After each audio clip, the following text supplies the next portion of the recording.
In the Democratic Republic of Congo, a mineral-rich country in Central Africa, a horror of unfathomable proportions is unfolding. Our consumer appetites and the violence in Eastern Congo is a result of this, your cell phone.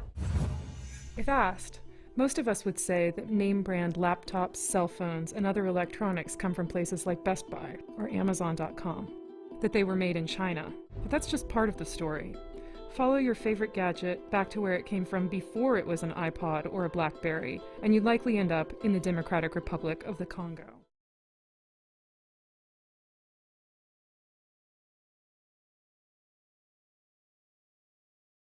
Because the bits and pieces that keep our phones ringing and our laptops glowing are funding the deadliest conflict since World War II.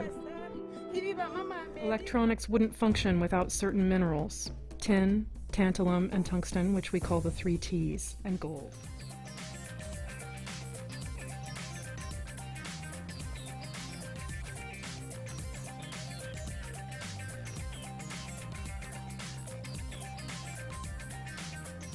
To enforce their local dominance of the mining sector, some of the armed groups use mass rape as a weapon of war, preying on women. Militias and armed groups in the Congo is rape in order to intimidate populations and punish populations for supporting other groups.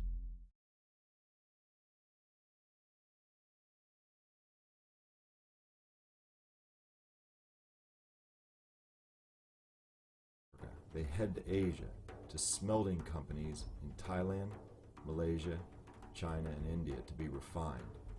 Here, Congo's minerals get mixed together with other minerals from around the world, making them difficult but not impossible to trace.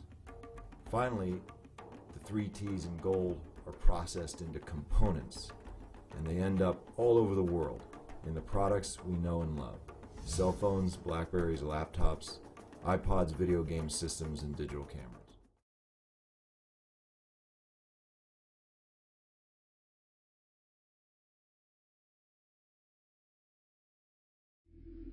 But the killing hasn't stopped. And it's all about one thing: control of Congo's vast mineral wealth. The UN's here, but they don't venture far from base. Peacekeepers have never set foot in the mines. Yet it's the plundered ore that fuels the conflict by buying more guns. Thousands of desperate people had abandoned their farms and fled to the mines, but few had come back. So what was keeping them out there in the jungle?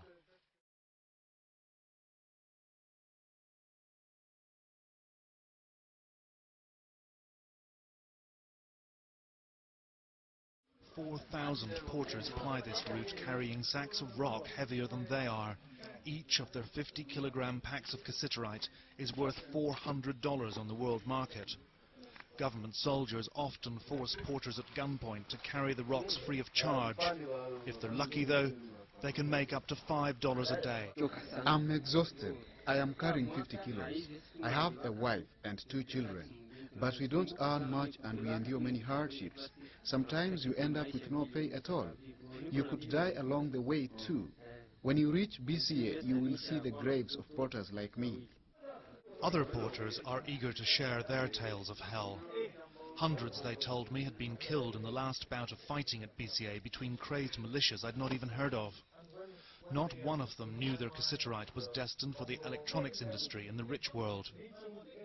One man claimed he knew. "It goes to America," he said, "to rebuild the Twin Towers and the Pentagon." The mining had left a huge scar down the mountain, once sacred ancestral land for the local tribe.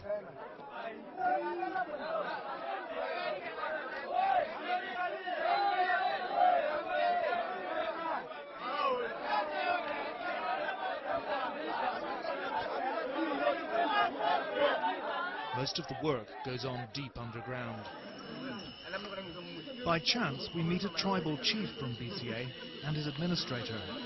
They tell us how the traditional inhabitants of BCA Mountain have been thrown off their land at gunpoint to make way for mining. I find it very hard being here in BCA.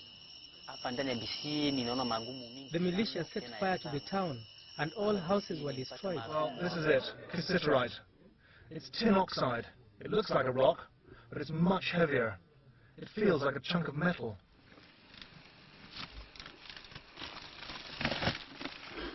Even deeper inside the mountain, down the shafts and rickety ladders, conditions are subhuman. Every month, as many as 45,000 people continue to die in Congo.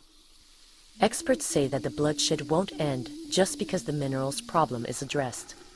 But unless we solve the minerals issue, they hasten to add, there is absolutely no chance of ending the